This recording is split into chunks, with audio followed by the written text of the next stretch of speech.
Welcome! In front of me I have OPPO Watch X2 Mini and I'm gonna show you how to restart or soft reset this watch.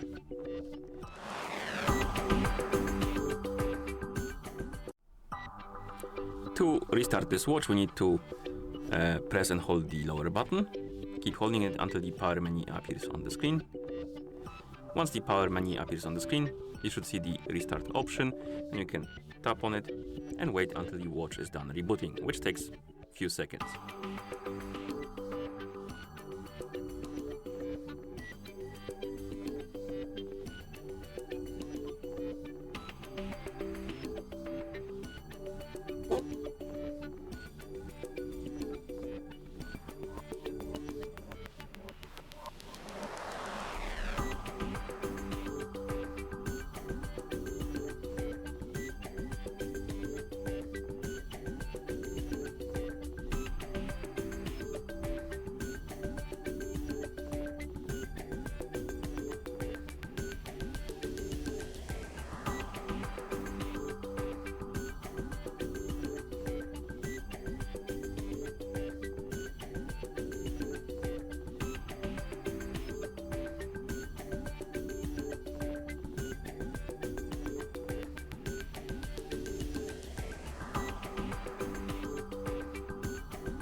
Okay, we're in the system now, so the watch is done rebooting. It took more than a few seconds, my bad.